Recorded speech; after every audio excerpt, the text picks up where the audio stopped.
les sportifs, aujourd'hui nous sommes à Corançon en Vercors, une station de ski située dans les Alpes et faisant partie du domaine Villars-Corançon.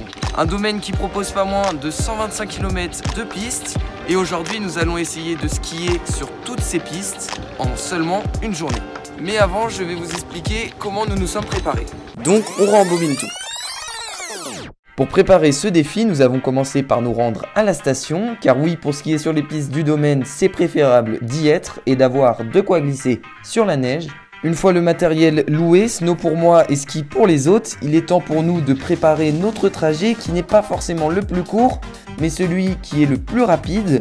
Pour cela, nous avons étudié le plan des pistes avec précision, puis fait du snow sur les pistes pour faire le repérage, étudié le plan des pistes et fait du snow sur les pistes pour faire du repérage, étudier le plan des pistes et fait du snow sur le plan des pistes, sur les pistes. Enfin, vous avez compris quoi. Une fois les pistes bien repérées, non pas comme ça, voilà, comme ça, nous avons commencé à déterminer grâce à des calculs super poussés le temps que nous aurons pour faire ce défi. Un timing un peu serré qui ne nous laisse pas le temps d'être bloqué dans les files d'attente des remontées. Pour cela, nous avons pris connaissance du trafic, compté les skieurs en fonction de l'heure, fait des moyennes. Oui bon, on n'a pas fait de moyenne car on était occupé à trouver une technique pour aller plus vite. Enfin, on est occupé quoi. Nous avons donc pris le temps d'étudier les pistes et nous avons fait juste quelques chutes. Comment ça va les riders là? Pour avoir des cascades?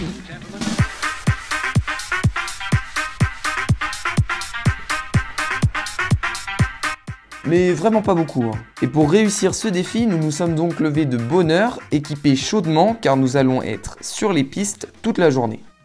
Nous aurons donc 9 heures pour compléter ce défi, nous chaussons les skis et c'est parti.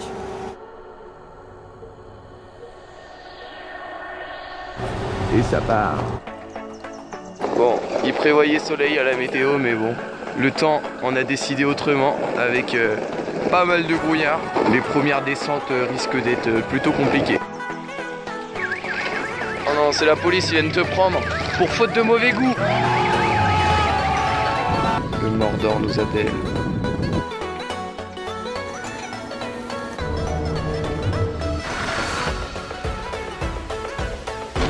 Pour une première descente.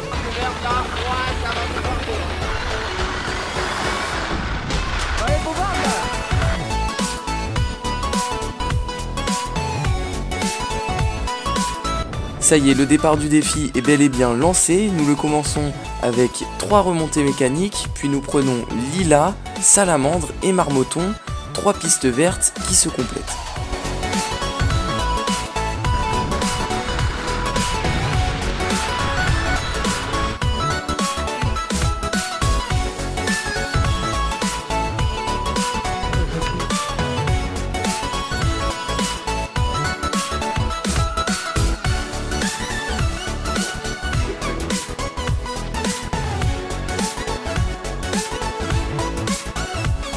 Après notre montée dans les œufs, nous avons pris notre première piste noire de la journée qui malheureusement ce jour-là était fermée. Nous avons décidé de la prendre quand même et nous avons vite su pourquoi elle était fermée. Nous nous sommes donc mis en formation feuille morte.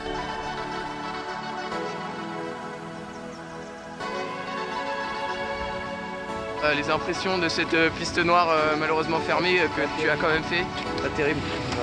Les impressions? On reprend les télécabines, direction Cercère. Comme vient de dire Lucas, après avoir fait Chevreuil et Carole Montier, il est temps d'attaquer Dain et Cercère. Perfect.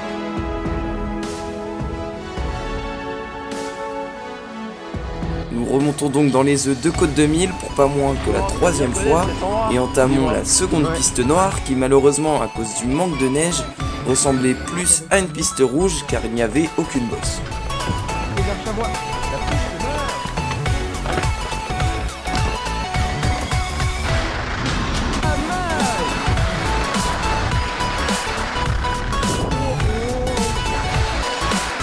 Nous reprenons donc encore une fois Côte 2000, mais cette fois c'était pour aller prendre un télésiège qui monte juste en face.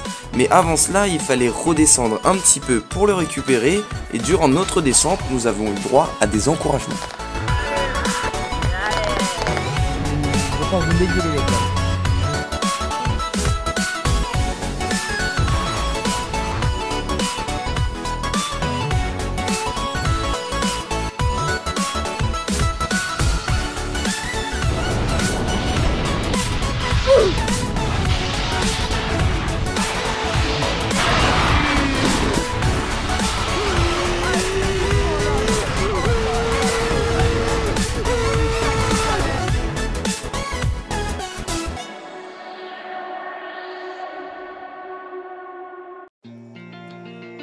Crête. Nouveau télésiège.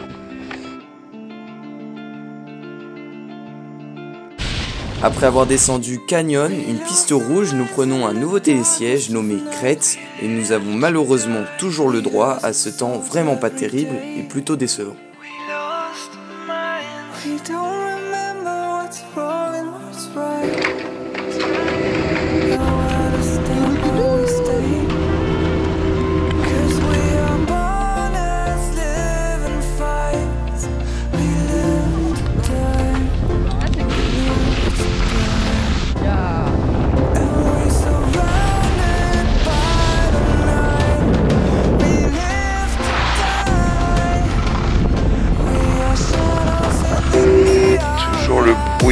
Après avoir pris une seconde fois Crête et parcouru la piste nommée Coq, nous prenons pour la première fois le télésiège Grand Buisson et par le biais de la piste bleue Narcisse, comme le froid commençait vraiment à nous saisir, nous décidons donc de nous mettre au chaud afin de récupérer mes doigts et dans la foulée déjeuner car nous avions pas mal d'avance. Là, on est bien.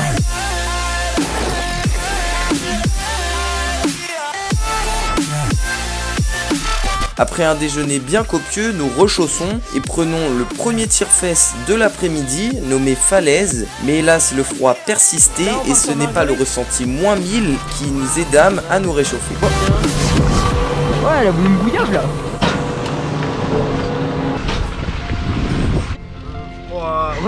Regarde, même lui il a froid. Même la barre elle a froid.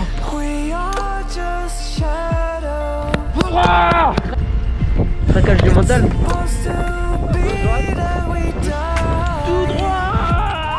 Nous voici au plus haut point de la station, soit à 2050 mètres d'altitude, où lorsqu'il fait beau, nous pouvons voir un superbe aperçu d'une partie de la chaîne montagneuse du Vercors.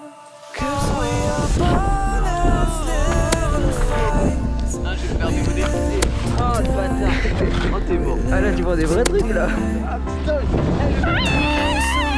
Le plan des pistes commence vraiment à se compléter et nous prenons tous ensemble, mais pas la même allure, Narcisse, une piste rouge, Marguerite, la traverse et Perdrix Blanche afin de rejoindre pour la troisième fois le télésiège Crête.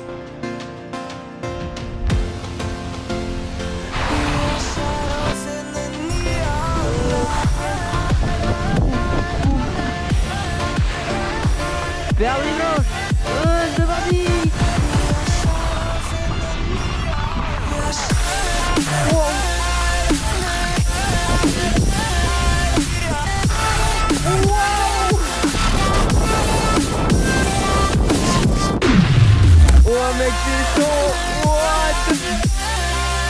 Après avoir fini la piste Perdrix Blanche dans son intégralité, nous reprenons pour la quatrième et dernière fois le télésiège Crête afin d'aller chercher par le biais encore une fois de Perdrix Blanche le tire-fesse Ourson.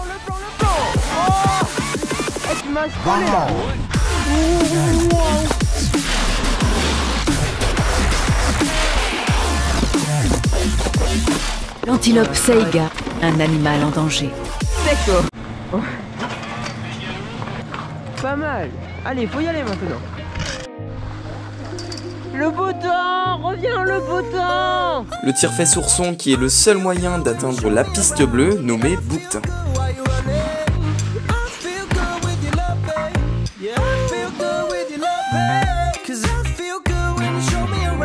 Et vous fumez, monsieur?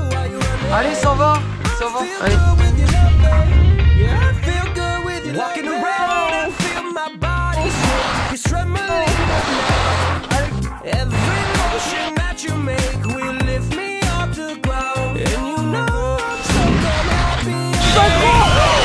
Mec, on était 50, mais on a fait 7 en synchro, j'ai la tête qui tourne. Et nous poursuivons avec la troisième piste noire de la journée qui est nommée Escalier.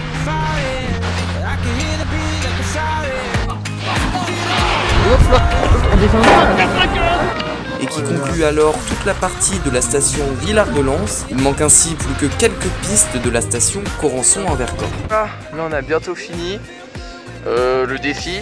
On a été avantagé parce que y a pas mal de pistes fermées quand même, hein. On est d'accord. Et là, nous allons faire Narcisse. Encore une trentaine de minutes de descente là avant de finir. Il est quoi, il est quelle heure? 13h34, on est large. Oh, large, vraiment large, alors qu'on a pris une pause déj, tu vois. Donc ça va, c'était pas trop dur, grâce au...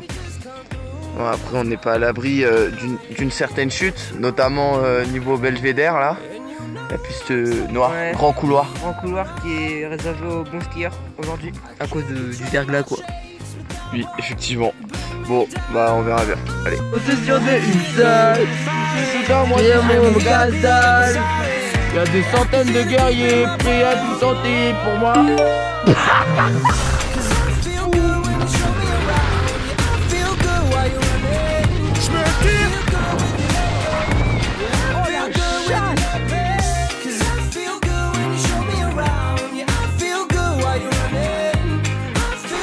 Afin de compléter la piste perce-neige, nous prenons 2 tire-fesses, soit falaise et les arolles, puis nous reprenons les arolles afin de compléter le border cross.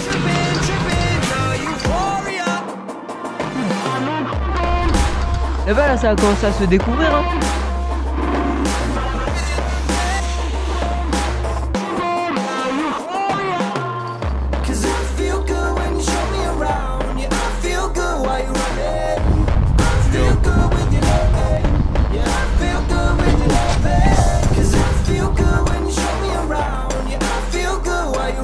Là, c'est la dernière fois qu'on revient au plus haut point de la station, et piste réservée aux bons skieurs. Je me sens directement visé quoi. Je me sens directement visé. Nous entamons donc la dernière piste noire nommée Grand Couloir, une piste noire qui ce jour-ci était fort verglacée.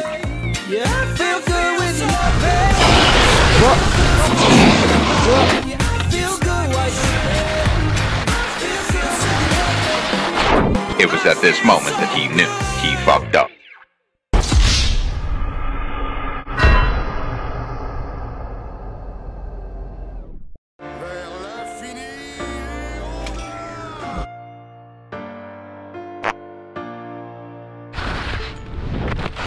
La chute.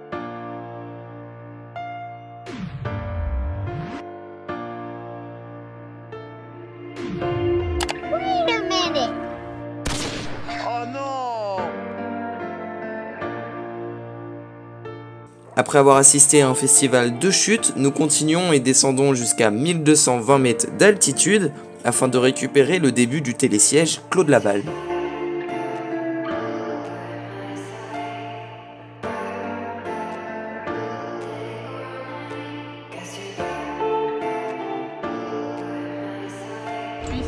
On va où parce que c'est quand même une grosse piste qu'on va faire là. C'est une piste verte. Un max de 100 ceintures.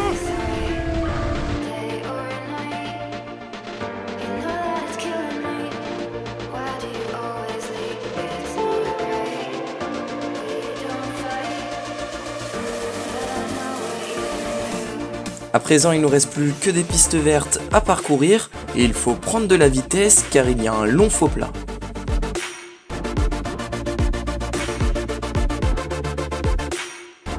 Un long faux plat plutôt désagréable en snow qui nous ramène sur le domaine débutant des Rambans.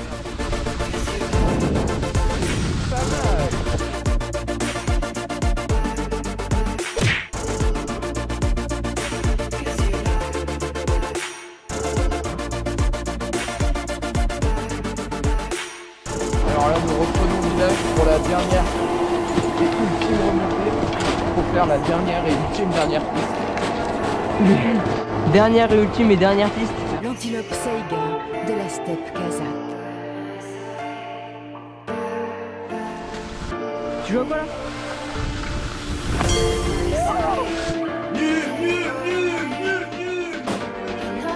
Et voilà, nous en avons fini avec ce défi qui finalement était plus facile que prévu, notamment grâce à des nombreuses pistes fermées. Je vous laisse donc avec mes nombreux chiffres et sur ce, je vous dis à bientôt. Et oui, un défi un peu plus facile que prévu car il y avait initialement 125 km de pistes, mais voici le plan des pistes en général et le plan des pistes d'aujourd'hui sans les pistes fermées. Soit aujourd'hui, à la place d'avoir parcouru 125 km, nous n'avons parcouru que 80 km en 5 heures, si on enlève la pause qui a duré environ 1 heure, soit une vitesse moyenne de 16 km/h et une distance équivalente à un Paris-Compiègne. Si vous avez aimé ce nouveau concept, dites-le moi afin de pourquoi pas essayer avec une autre station. Et sur ce, je vous dis à bientôt.